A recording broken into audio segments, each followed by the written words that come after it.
ఉదయ్ కిరణ్ ఎలా ఉండేవారు మ్యామ్ మీతో? ఎప్పుడైనా మీరు ఊహించారా ఈ అబ్బాయి ఇలా చేస్తాడు అని, సూసైడ్ చేసుకుంటాడు? ఎందుకు అంత ఫ్రస్ట్రేషన్కి వెళ్ళాడు అన్నది అబ్బాయి మనసంతా నువ్వే అప్పటి నుంచి బయటపడ్డావు. చాలా క్వైట్గా ఉంటాడు, చాలా ఎమోషనల్గా ఉండేవాడు పిల్లోడు. ఓకే. వాళ్ళ మదర్ కూడా అంతే. మనీ పక్కన పెట్టేయండి, వాళ్ళ మదర్ కూడా ఎలాగంటే మన ఫ్యామిలీలో మనం ఒక క్లోజ్ రిలేషన్షిప్ ఉంటే ఎలా మాట్లాడుకుంటామో అలా మాట్లాడుకునేవాళ్ళు. ఉదయ్ కిరణ్ డెత్ న్యూస్ మీరు ఒక సినిమా షూటింగ్లో ఉన్నప్పుడు తెలిసిందంట కదా? నాకు తెలియదు అది ఉదయ్ కిరణ్ చనిపోయాడు అనేది. మార్నింగ్ ఒక లైలా కోసం షూటింగ్ బయలుదేరుతున్నాం. నా హెయిర్ డ్రెస్సర్కి వాళ్ళకి తెలుసో ఏమో నాకు తెలియదు. నేను వెళ్ళిపోయి కార్లో వెళ్ళిన తర్వాత, అక్కడికి వెళ్ళిన తర్వాత మనం శంషాబాద్ దగ్గర ఒక హౌస్లో షూటింగ్. నాగార్జున గారు ఫోన్ చేసి వాళ్ళ మేనేజర్ ప్రసాద్కి ఫోన్ చేసి, సుధాని అక్కడ పంపించకండి అసోసియేషన్ దగ్గరికి, మా అసోసియేషన్ బాడీ వస్తే ఉదయ్ కిరణ్ చనిపోయాడని చెప్పకండి అని. ఎందుకో మాటల్లో వీళ్ళు చెప్పేశారు టెక్నీషియన్స్ వాళ్ళు, ఉదయ్ కిరణ్ చనిపోయాడమ్మా, ఇలా సూసైడ్ చేసుకున్నాడట, బాడీ ఎక్కడ అవుతాయి. చచ్చా అలాంటి ఏ పిరికోడు కాదు అది చేసుకోవడానికి అన్న. నమ్మలా. తర్వాత నా హెయిర్ డ్రెస్సర్ చెప్పాడు, అమ్మ నిజమమ్మా ఇలా అయిపోయాడు. నేను వెళ్తానంటే మొండిపడ్డారు వాళ్ళు, పంపించలేదు. తట్టుకోలేను నేను అది చూసి. నా కొడుకులాగానే ఉండేవాడు అలాగే. తర్వాత ఈవినింగ్ ప్యాకప్ అయిన తర్వాత అట్నుంచే కదా ఫిలిం నగర్ నుంచి వస్తున్నాం. ఆ కండలెన్స్ మీటింగ్కి వెళ్తే నేను వేరేం అడగల. ఎందుకురా చావాలి అనుకున్నావు అన్న. ఎందుకు అని అడిగితే చావు అనేది వెనక్కి వెళ్ళిపోయి ఉండేది కదా. కష్టాలు అన్నది అందరికీ వస్తుంది, అందులో నుంచి బయటపడాలి. దానికి దారి ఎన్నో ఉన్నాయి. ఇప్పుడు ఒక కొయ్యి ఉంది, గుంట ఉంది అంటే మనం దాటుకుంటే వెళ్ళిపోతున్నాం కదా. పడిపోవాలని పడిపోం కదా. పడ్డామంటే మనం నడవలేమా? చిన్నప్పుడు ఎన్నోసార్లు మనం సైకిల్ నేర్చుకుంటాం, నడిచేటప్పుడే పడిపోతున్నారు పిల్లలు, పడిపోయి మళ్ళీ లేస్తున్నారు కదా. అదే కదా లైఫ్ కూడా. ఎందుకు చేసుకున్నాడు అని అనిపించింది. అది సౌందర్యది కూడా. సౌందర్యది మరునాడు నర్దనశాల షూటింగ్ ఉంది. మొన్న నేను బాలకృష్ణ వీళ్ళందరూ మాట్లాడుకున్నప్పుడు అది మాట్లాడుకున్నాం. మర్నాడు నుంచి మనకి షూటింగ్ ఉండేది. మేము ముగ్గురు నర్దనశాలలో, నా బాలకృష్ణ సిస్టర్ క్యారెక్టర్, అది ఇంపార్టెంట్ క్యారెక్టర్. అది పోయింది. తను ఏం పోగొట్టుకుంది? ఎందుకు? అది పోయే వయసేం కాదు, ఎప్పటికైనా పోవాల్సిందే. అది వయసు కాదు, ఇంకా అనుభవించాల్సింది చాలా ఉన్నాయి లైఫ్లో. తంది మాత్రం ట్రాజిక్ డెత్, అది ఒకటి. తర్వాత శ్రీహరిను ఉదయ్ కిరణ్ చనిపోయిన తర్వాత కూడా నాకు బయటకు పడడానికి, అది రికవర్ అవ్వడానికి 1 వీక్ పట్టింది. శ్రీహరిని వెళ్ళి చూసి వచ్చేసాను. షూటింగ్కి వెళ్తున్నాను, నైట్ నేను నిద్రపోట్ల, కాలు చేతులు ఉణుకుతున్నాయి. నాకు భయం వేసి లేసి కూర్చుంటున్నా, లైట్ వేసేసుకుని. ఫీవర్. షూటింగ్కి వెళ్తే వీళ్ళందరూ నన్ను, స్టాఫ్ నా పక్కన ఉండండి రా అంటున్నాను. నేను అంత భయం వేస్తుంది నాకు. అది కొన్ని చూడలేము వాళ్ళని అంటే, అంతే వాళ్ళతో అంత ఇది ఉంది కదా, అది అంత బంధం ఉంది కాబట్టి అది మర్చిపోలేకపోతున్నాం. అంటే కరెక్ట్ మీరు చెప్పింది. అంటే వీళ్ళే మీ బంధువులు. నిజం.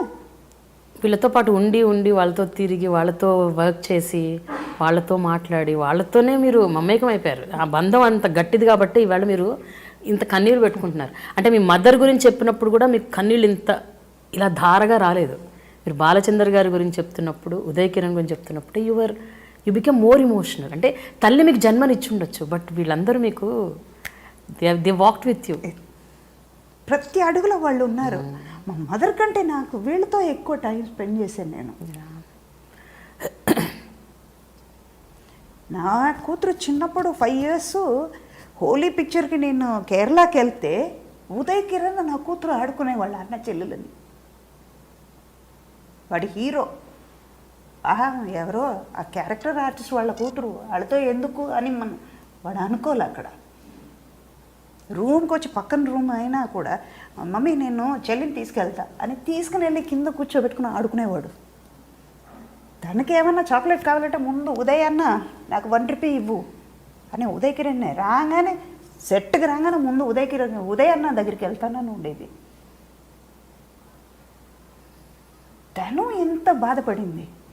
నాకు ఫోన్ చేసి నైట్ చెప్తుంది, అమ్మా ఉదయ్ అన్న చనిపోయాడంట, ఎందుకు సూసైడ్ చేసుకున్నాడమ్మా, మన దగ్గర ఉండుంటే కూడా బాగుండేది కదమ్మా. అది ఒక్కటి కాదు కదా సొల్యూషన్, లైఫ్లో ఎన్నో ఉన్నాయి. మీకు బాధతో పాటు కోపం కూడా వచ్చి ఉంటుంది కదా మ్యామ్ అప్పుడు ఉదయ్ కిరణ్? కొట్టాలనిపించింది ఉదయ్ కిరణ్. అది ఐదర్ ఒక అమ్మాయి కోసమో లేకపోతే తండ్రి కోసమో లేకపోతే ఈ డబ్బు కోసమో చేసుకుని ఉంటే అది ఫూలిష్నెస్. కాలు చేతిలో నీకు వయసు ఉంది, హీరోగా ఉండు, పిక్చర్స్ రాకపోతే వేరేదైనా ఉద్యోగం చేసుకో, సంపాదించవచ్చు. మాట్లాడే వాళ్ళు మాట్లాడుతూనే ఉంటారు, వాళ్ళకి పని లేదు కాబట్టి మాట్లాడతారు. You just ignore them. వాళ్ళని నెగ్లెక్ట్ చేసి మన దారికి వెళ్ళిపోతే వాళ్ళు మాటలు ఆపుతారు, లేకపోతే తిరిగి కొట్టు. ఇదే పరిస్థితి మీకు రాకపోద్దా, మీరు బాధపడరా అని అడుగు, ఆటోమేటిక్గా వాళ్ళు మారిపోతారు. వాడు ఉండుంటే మటుకు నిజంగా కొట్టేదని నేను నా హెయిర్డ్రెస్సర్తో చెప్పాను, అరే వాడిని నేనైనా దత్తు తీసుకుని ఉంటే పోయేది కదరా అని. నీతో ఎప్పుడు చెప్పుకోలేదా మ్యామ్ అతని సమస్య ఏంటి, అతను ఏం ఫీల్ అవుతున్నాడు? ఏం చెప్పేవాడు కాదు. చెప్పుంటే ఏదో ఒకటి సొల్యూషన్. కానీ ఒక షూటింగ్ మేము, అది నాకు గుర్తులేదు, నేను చలపతిరావు గారు మణికొండలో ఒక షూటింగ్ చేస్తున్నాం. రూమ్కి వచ్చి లిటరల్లీ మేమిద్దరు కూర్చుని ఉంటే ఆ పెళ్ళి ఆగిపోయింది కదా, తర్వాత అది నేను పేరు చెప్పదలుచుకోలేదు. ఆ పెళ్ళి ఆగిన తర్వాత వాళ్ళంతా బాధలో ఉన్నారు, వాడు మదర్ చనిపోయారు, అవన్నీ అదంతా దిగమింగుకుని ఆ పిల్లోడు ఉన్నాడు. వచ్చి మోకాలు ఇలా కట్టుకుని కింద కూర్చుని అమ్మాని పిలవనా అని కట్టుకుని ఏడుస్తున్నాడు వాడు.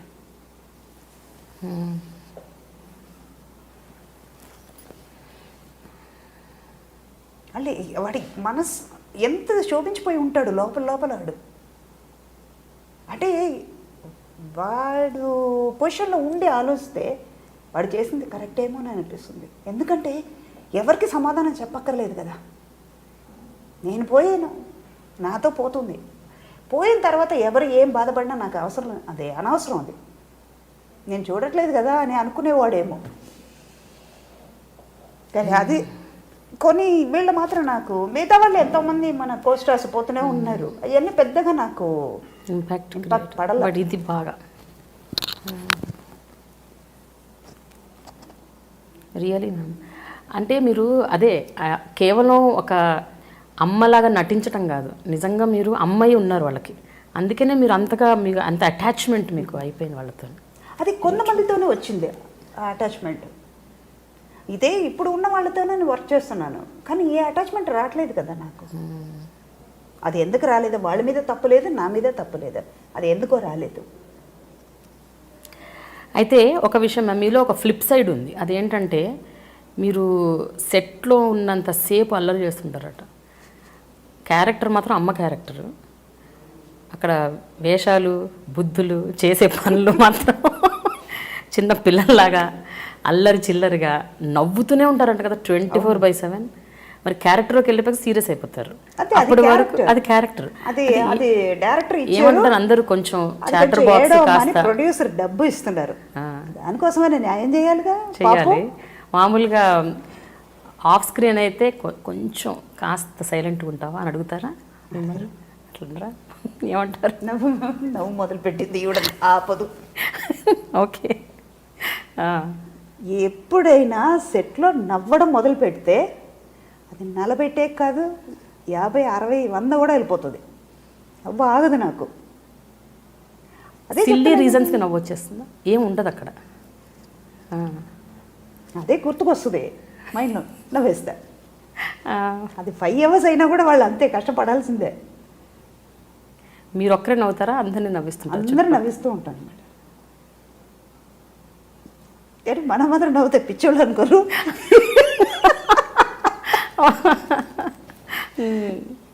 So you are very jolly, totally electrifying, energetic.